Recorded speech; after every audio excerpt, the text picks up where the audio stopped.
2031, une série de podcasts produite par La Cantine et Stéréolux. Depuis 2008, les crises financières, sociales, politiques, climatiques se suivent. Subprimes, printemps arabes, populisme en Europe, aux États-Unis, au Brésil, et plus proche de nous, les gilets jaunes, la Covid. Toutes ces crises, ces moments extrêmes de dérèglement, ont été portés, racontés, propulsés, relayés par les outils numériques. Pour sortir la tête du guidon, La Cantine et Stéréolux veulent voir un tout petit peu plus loin. Mettons dans 10 ans, en 2031. Quel rôle auront les outils numériques dans les crises du futur ? Quelle place aura la question numérique dans les réponses à ces crises ? Et puis, à quoi ça sert de faire de la prospective sur ces thèmes ? Chercheuses et chercheurs, militantes et militants, designeuses et designers, entrepreneuses et entrepreneurs, mais aussi artistes, syndicalistes, DRH et personnalités politiques répondent à ces questions. 2031 est une série de podcasts produite par La Cantine et Stéréolux.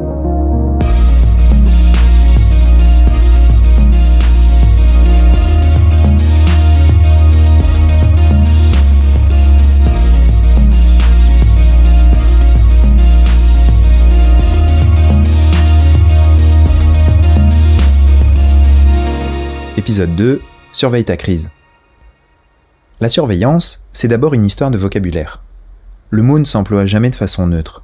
D'un côté, celles et ceux qui la dénoncent l'emploient de façon péjorative pour mettre au jour un système de contrôle jugé abusif et illégitime.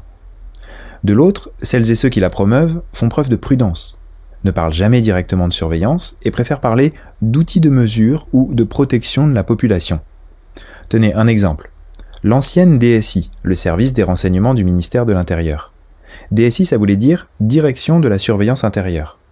Eh bien, en 2008, elle est devenue la DGSI, la Direction générale de la sécurité intérieure. Pfft, disparu, le mot dont on tait le nom. Avec les outils numériques, la surveillance semble démultipliée. Collecte des données personnelles, reconnaissance faciale, intelligence artificielle sont les outils de la surveillance d'aujourd'hui. La surveillance est numérique. Les dérives d'usage, qu'elles soient politiques ou commerciales, ainsi que les failles de l'encadrement légal mondial de cette technosurveillance sont connues, de nous tous. Pourtant, j'ai l'impression que beaucoup d'entre nous, et moi le premier, même en connaissant la portée de ces outils, semblons vivre avec comme un mal tolérable, une sorte de risque acceptable, quoi. Un peu plus de sécurité au prix d'un peu moins de liberté. Mais aujourd'hui, cet équilibre a l'air rompu, et les crises récentes y sont sûrement pour quelque chose. Les crises semblent même jouer un rôle d'accélérateur des moyens de surveillance, comme un binôme, l'une permettant à l'autre de franchir des paliers, à la fois en quantité et en qualité. Et de crise en crise en 2031, à quelle surveillance numérique on sera arrivé ? Pour commencer cette enquête futuriste, je suis allé chez Qwant, enfin à distance. Qwant, vous savez, c'est le fameux moteur de recherche français lancé en 2013, connu pour ne pas tracer ses utilisateurs et ses utilisatrices et ne pas revendre de données personnelles. C'est Guillaume Champeau, le directeur éthique et affaires juridiques, qui m'a répondu. Et pour commencer, il revient quelques années en arrière. Le sujet premier quand on parlait de surveillance, c'était la surveillance par l'État. Puisque finalement, l'État a une mission d'ailleurs légitime de surveillance de ce qui se passe dans la population, voire de surveillance d'individus en particulier quand il y a un risque de sécurité et qu'il faut soit prévenir ce risque, soit lutter contre dans le cadre notamment d'enquêtes pénales, etc. Enfin, quand on voit que le numérique s'impose absolument dans tous les champs de la société, dans tous les outils qu'on utilise, jusqu'à maintenant avoir en permanence avec nous un mini ordinateur qu'on appelle un téléphone, voire des montres connectées, ce genre de choses, en fait, toute notre vie devient aujourd'hui numérisée. Et donc, le fait d'avoir des traces de toute notre activité au quotidien qui sont enregistrées sur des serveurs historisés et individualisés avec la possibilité de recouper chacune de ces données avec un profil particulier d'internaute, on voit bien que le champ de ce qui est surveillable et du type de données qu'on peut avoir sur un individu est sans aucune mesure avec ce qu'on pouvait avoir par le passé. Et donc l'inquiétude sur la surveillance, elle est née d'abord de ce que l'État pouvait avoir accès. Et ça a été beaucoup la révélation d'Edward Snowden sur le programme de surveillance de la NSA et de voir, en tout cas aux États-Unis, l'ampleur que pouvaient avoir les programmes de surveillance publique à travers des données qui étaient obtenues par des entreprises privées. Souvenez-vous, Edward Snowden, c'est cet Américain, lanceur d'alerte, ancien employé de la CIA et de la NSA, qui, en 2013, a révélé l'étendue de la surveillance exercée par son gouvernement. Maintenant, la problématique, elle s'est un peu déplacée, c'est qu'on voit bien que les entreprises privées elles-mêmes, à travers non pas une volonté de surveillance à des fins de sécurité, mais plutôt des volontés de profilage à des fins marketing, on arrive à accumuler des quantités astronomiques de données et à pouvoir utiliser ces données-là pour personnaliser des contenus, personnaliser de la publicité, offrir un service donc, qui ne va pas être le même en fonction du profil psychologique de l'internaute. Et on en arrive à des problématiques qui sont totalement nouvelles, où c'est le risque de manipulation de l'internaute qui est compliqué. C'est-à-dire que quand vous savez que cet internaute précis s'intéresse à ce type de choses, que il a une idéologie qui fait qu'il va plutôt s'intéresser à ce type de sujet ou réagir à tel autre type de sujet, vous pouvez très facilement le conduire à ne plus lire qu'un certain type d'information et à consommer un certain type de biens ou de services. Parce que vous savez absolument tout sur lui, vous avez une compréhension de sa psychologie et des ressorts qui vont faire qu'il va faire telle ou telle action. Pour Guillaume Champeau, il y a bien une articulation entre la surveillance et les crises sociales ou politiques. Et pour continuer, il préfère retirer sa casquette quant et répondre à titre personnel. Mon sentiment, c'est que en face d'une crise qui potentiellement pourrait être importante au point qu'elle dégénère en insurrection quelque part, je parle en France et dans d'autres pays, hein, pas uniquement en France. La réponse la plus facile, c'est la réponse autoritaire.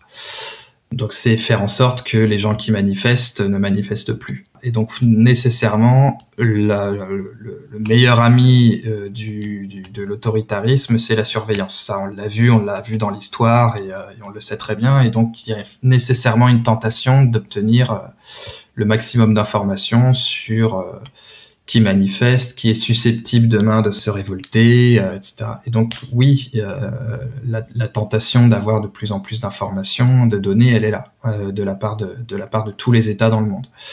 Après, de la part des entreprises privées, alors historiquement, ça a plutôt été l'inverse, c'est-à-dire qu'on avait plutôt des entreprises privées qui essayaient de freiner les ardeurs des États. En ce moment, on voit que c'est un peu plus compliqué. Il y a une espèce de danse entre les États et les entreprises privées, où quelque part les entreprises privées collectent les informations que les États eux-mêmes ne s'autorisent pas à collecter, mais auxquelles, parce qu'elles sont disponibles, ils peuvent avoir accès par des simples réquisitions judiciaires ou autres. À ses yeux, les crises répétées vont accélérer ce besoin de surveillance et de contrôle. Et d'ici 10 ans, il estime qu'un secteur en particulier fera l'objet d'une surveillance de plus en plus forte. C'est toujours un peu difficile de prédire l'avenir et surtout d'anticiper sur des choses qu'on ne connaît pas encore. Donc on peut imaginer qu'il y aura, je sais pas si c'est à horizon 10 ans ou plus, mais il y aura certainement des nouveaux sujets qu'on ne connaît pas aujourd'hui qui vont apparaître. On sait que dans la biométrie, on parle beaucoup de la reconnaissance faciale et voire de la reconnaissance vocale, mais il y a beaucoup d'autres choses qui sont uniques aux êtres humains et qui peuvent servir à les identifier. Et je pense qu'un des sujets clés pour l'avenir, ça va être tout ce qui va être lié à la santé. Où là, on n'est pas sur une problématique de surveillance étatique, mais on est plutôt sur une problématique de mutualisation du risque et à quel point on accepte ou non de mutualiser un risque et de laisser la liberté aux individus ou au contraire d'individualiser les risques et de faire qu'un individu bride sa liberté pour continuer à bénéficier d'une protection sociale. Et c'est tout le problème on va dire des montres connectées ou des bracelets connectés ou de tout ce type d'outils dont probablement beaucoup arriveront dans les 10 prochaines années et on ne sait absolument pas, enfin en tout cas moi je ne sais absolument pas ce que ce sera, mais des outils qui mesurent des choses sur notre état de santé au quotidien, sur notre activité au quotidien, sur ce qu'on mange, sur ce qu'on fait comme sport, sur ce qu'on fait comme conduite à risque, est-ce qu'on fume pas, est-ce qu'on prend de l'alcool, est-ce qu'on n'en prend pas, Et actuellement, finalement, il y a notre système de santé, il est basé principalement quand même sur l'idée qu'on ne sait pas qui dans la population mange trop de rillettes en entrée à tous les repas ou ne fait pas assez de sport, etc. Parce qu'on a une sécurité sociale universelle, on va prendre en charge chacun des individus, quelle que soit leur conduite. Alors, il y aurait des nuances à apporter, mais globalement, l'idée est celle-là. Alors que quand vous commencez à pouvoir mesurer individuellement tout ce que font les gens au quotidien et à pouvoir savoir à travers des analyses ADN qui sont aujourd'hui disponibles à très peu cher, où on peut faire votre génome à vous et à faire une analyse du risque sur parce que vous avez tel ou tel gène, vous risquez de développer telle ou telle maladie et donc on va vous recommander pour éviter ce risque d'adopter tel ou tel comportement ou au contraire, vous dire vous ne devriez pas faire telle ou telle chose ou manger telle ou telle chose, etc.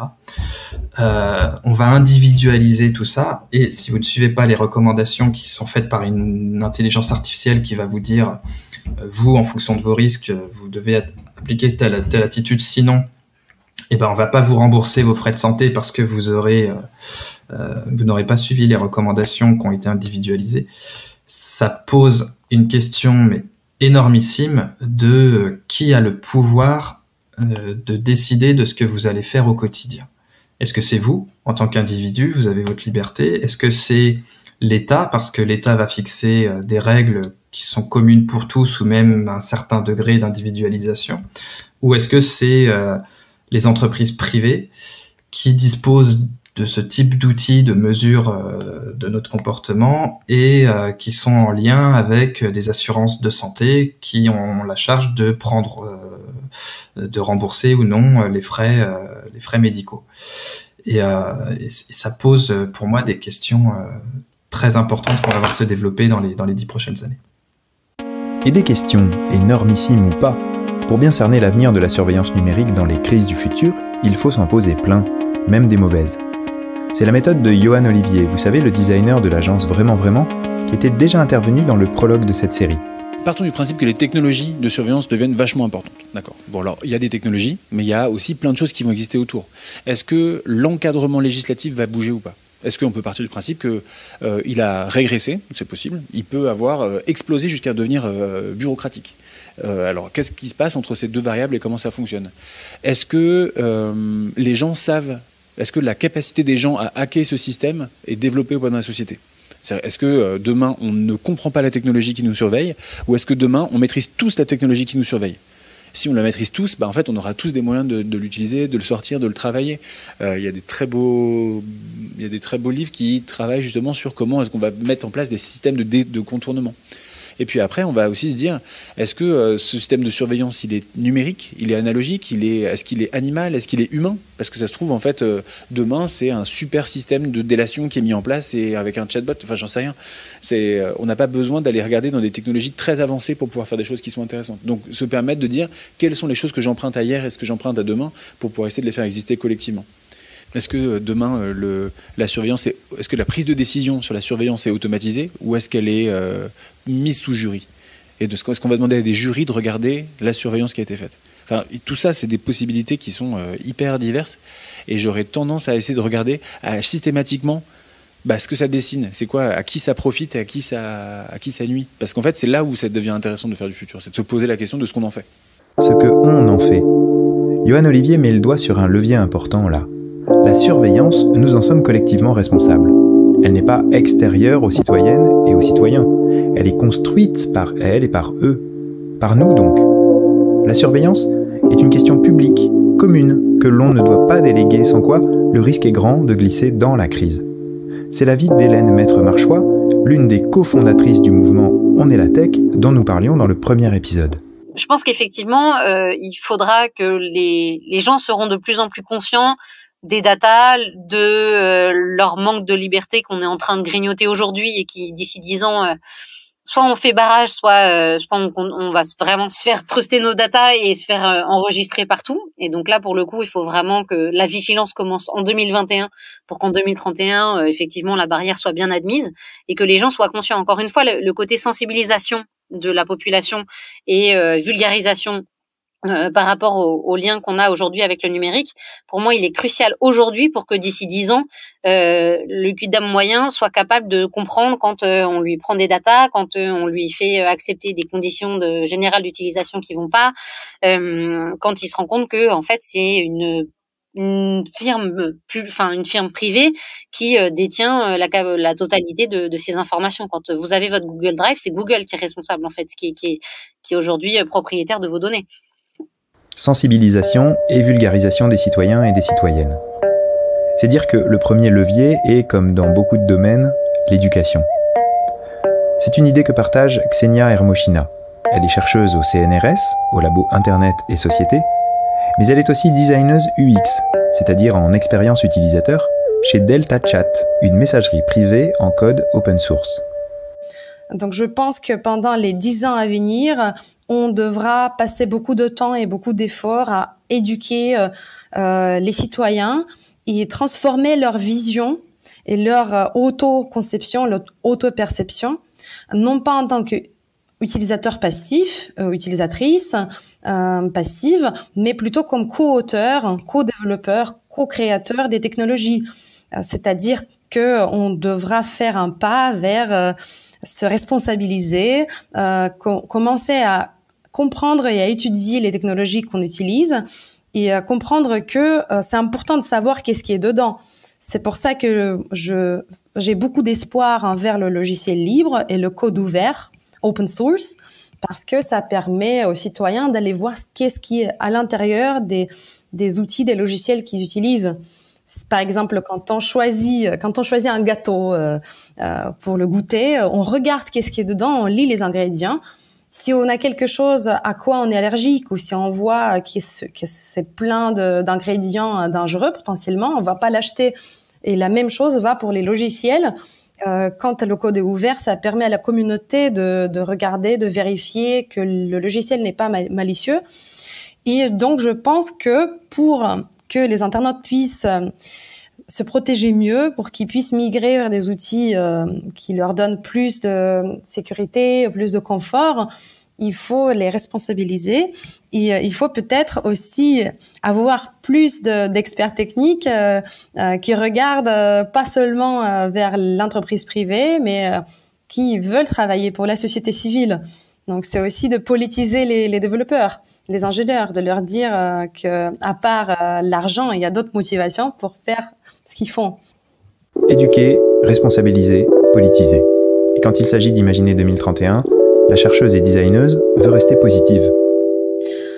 Alors, j'ai tendance à être optimiste parce qu'il y a beaucoup de choses compliquées et horribles qui se passent autour de nous, surtout en ces moments de crise actuelle qu'on est en train de vivre. Donc, je pense que les scénarios du futur ne sont pas que macabres. J'y vois aussi des opportunités de développement technique, des moyens de contourner et de protéger les internautes de la surveillance. Je vois notamment beaucoup d'opportunités, beaucoup de possibilités venant du mouvement du logiciel libre. Donc là où je travaille, cette communauté est dotée d'experts qui sont à la fois très doués techniquement, mais aussi qui ont une sensibilité sociale, un goût pour la justice sociale et pour la liberté, bien sûr. Et donc, je vois que dans 10 ans, on aura bien sûr beaucoup plus d'objets connectés et beaucoup plus d'outils qui utiliseront l'intelligence artificielle et toutes les possibilités que ça contient, que ça comporte.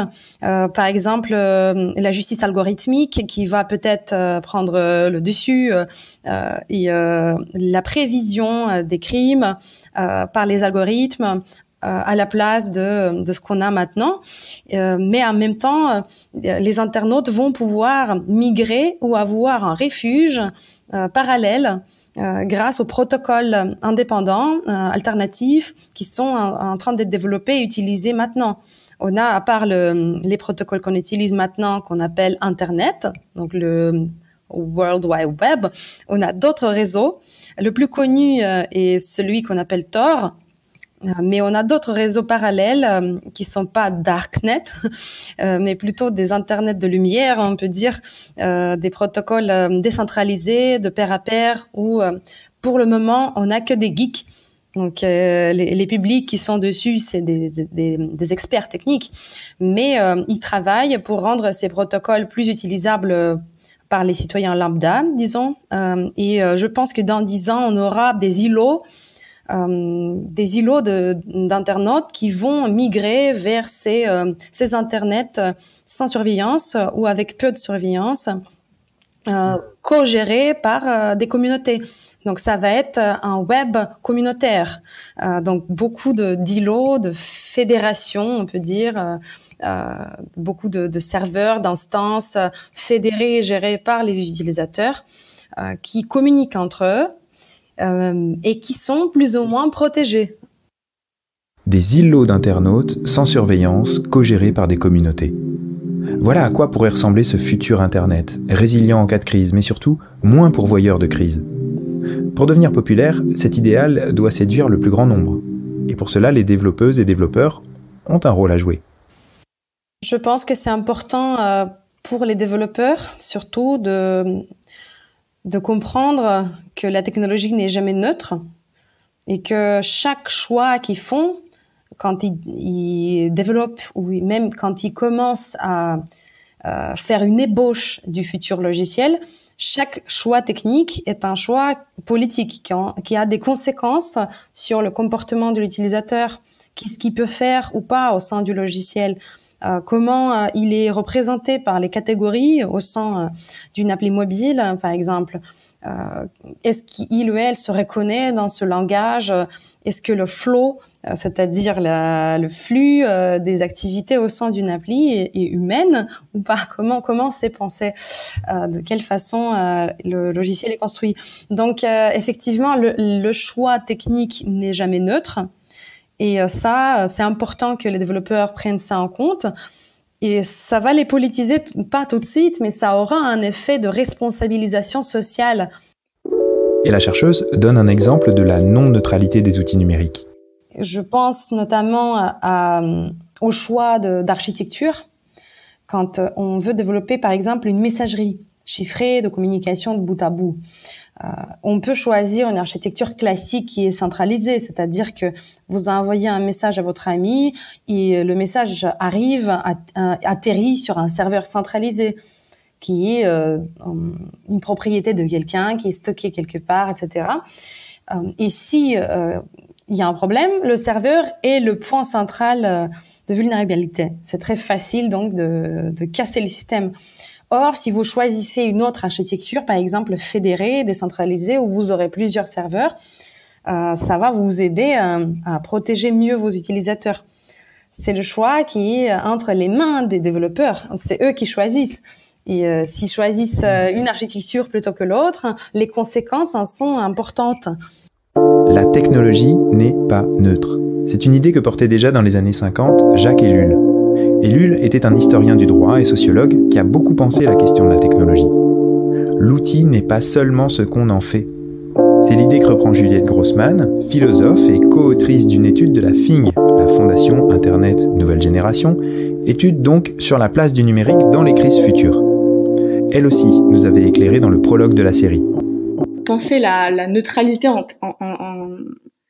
entre guillemets du numérique, en fait, c'est pas tant la neutralité, c'est l'idée que le numérique peut être tout aussi facilitant que fragilisant. Ça, c'est vraiment quelque chose qu'on a travaillé.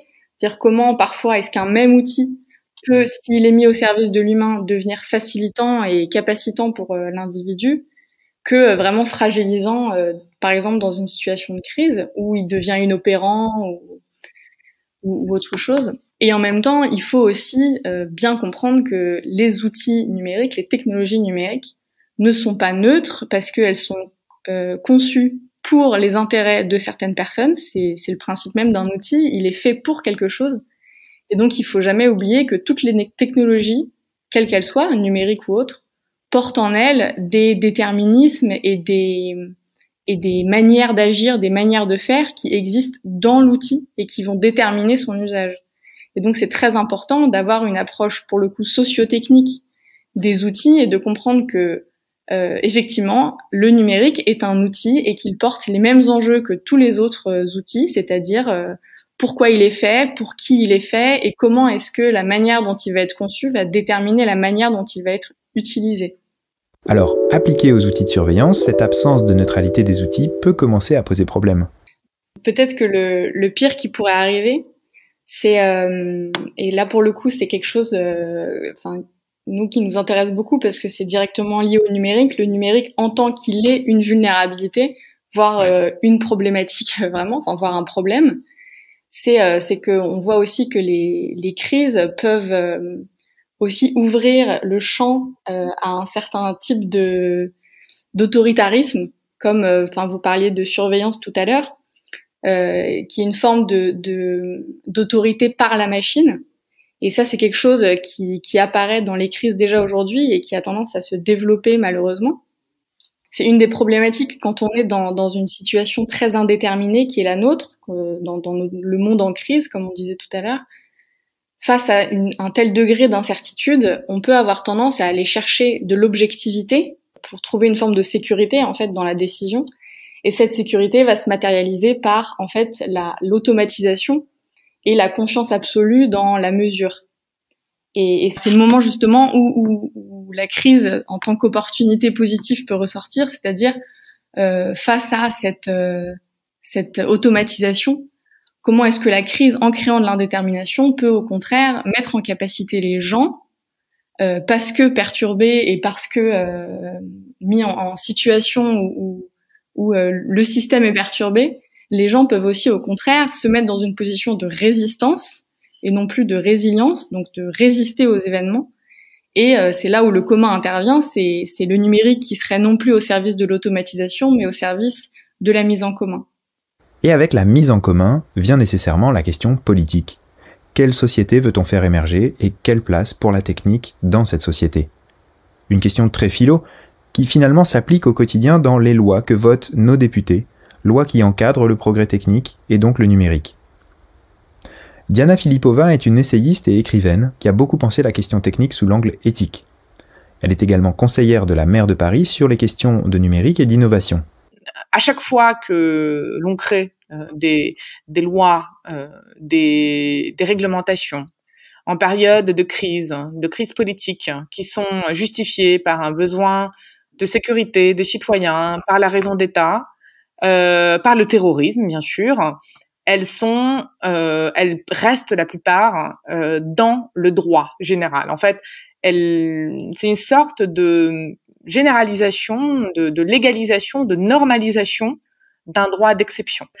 Et ce numérique, il peut très facilement être mis au service d'une surveillance réelle si on ne prévoit pas de garde-fous, si on ne prévoit pas un protocole de retour à la normale étant la jouissance maximale de nos libertés publiques, tant dans notre espace privé que dans l'espace public, physique et l'espace numérique. Si je comprends bien, les crises favorisent des lois d'exception, lois qui perdent peu à peu leur caractère exceptionnel pour entrer dans le droit commun. Cette analyse, c'est exactement celle du syndicat de la magistrature. Les magistrats, ce sont les juges et les procureurs. Le syndicat de la magistrature estime dans un document publié fin 2020 que l'état d'urgence de novembre 2015 a été, je cite, « le laboratoire privilégié de dispositifs répressifs repris ensuite dans le droit commun ». En disant cela, le syndicat pense notamment à la loi sécurité globale adoptée en avril 2021 et qui, sur le plan de la surveillance, élargit le recours aux drones, caméras piétons et vidéosurveillance. Mais alors, je me demande, le régime légal d'exception que nous impose la crise du Covid deviendra-t-il la norme dans 10 ans ? Bon, laissons ça de côté parce que pour Diana Filipova, il y a un autre danger. Les années à venir vont creuser l'écart entre nos vies physiques et nos vies en ligne, troublant les limites de notre identité même, et donc de ce qui doit être surveillé. Nos goûts, nos préférences politiques, nos croyances, notre religion, tout cela est aujourd'hui extrêmement bien documenté, si bien que on peut presque parler d'existence d'un double avatar en fait en ligne, qui fait que nous avons une sorte de robot de nous-mêmes qui sont des petites personnes constituées et dont un nombre croissant de services ont une connaissance très très très approfondie. Ce qui est une façon d'atteindre non seulement une connaissance, on va dire, donc une surveillance, mais aussi une capacité de contrôle. Et c'est finalement cette bascule entre la surveillance et le contrôle, entre la connaissance et l'influence parfois insidieuses, que nous ne sommes même pas capables de voir, qui posent probablement un problème à une très large échelle. Ce double en ligne, cet avatar, inquiète l'essayiste au point qu'elle y voit, je cite, « la constitution numérique d'un homme sans qualité ». L'homme sans qualité, c'est une référence à un roman de Robert Musil, dans l'Autriche des années 30. Et par homme sans qualité, il faut plutôt entendre humain sans caractère propre. La surveillance devient tellement fine, les données collectées deviennent tellement nombreuses, approfondies, et surtout, elles peuvent reconstruire dans le temps, si vous voulez, un enchaînement, une séquence, puisque finalement les traces que nous laissons deviennent permanentes. Que nos avatars numériques, qui étaient quand même une très grande invention de l'ère numérique, la capacité à avoir un autre que soi dans la virtuelle, risquent de prendre de plus en plus d'importance, voire plus d'importance que la personne réelle que nous sommes, ce que nous pensons. Donc, je crois que vraiment le problème de la surveillance, essentiellement, outre la multiplication et enfin sa dissémination, son omniprésence, la capacité finalement avec les drones et les caméras présentes dans l'espace public de traquer en permanence les personnes, je crois que le vrai danger, c'est que l'humain disparaisse. C'est que ce que nous sommes, la complexité, si vous voulez, la nuance qui est la nôtre, qui fait qu'on peut penser une chose et son contraire en même temps dans l'intimité de son cerveau, de sa conscience, que l'on peut être sujet à des déchirements internes, des déchirements de valeurs, de principes, qu'on peut évoluer dans le temps. Penser une chose un jour et une autre chose 10 jours plus tard parce que nous avons fait un travail de réflexion et de remise en question, que tout cela soit balayé, cela soit rendu inopérant, même inintéressant par l'invention d'un avatar complètement statique, caricatural, virtuel, mais qui soit celui qu'on juge, qui soit celui qu'on traite, qui soit aussi le destinataire des politiques, et qui soit finalement une espèce d'homme virtuel sans qualité, sans conscience, sans âme, sur lequel on fonde la production, les projections, le politique, la surveillance et les rêves et la démocratie. Donc d'un côté, le rêve et la démocratie, de l'autre, les abus de surveillance et la prédominance de la vie en ligne. Comment lutter contre ça ? En insufflant du corps, nom de Dieu, du souffle, du toucher, des 5 sens, de l'autre, IRL, in real life. Voilà la méthode concrète pour consolider ces garde-fous démocratiques aux abus de surveillance numérique que pourraient porter les crises futures. La préservation d'un espace public physique. D'un espace public physique où nous nous rassemblons, où le lien social est créé. Parce que le lien social, il peut exister, bien sûr, il peut être renforcé par notre contact en ligne, mais il suppose la présence des corps. Et si je n'avais qu'une seule chose à dire, c'est celle-ci.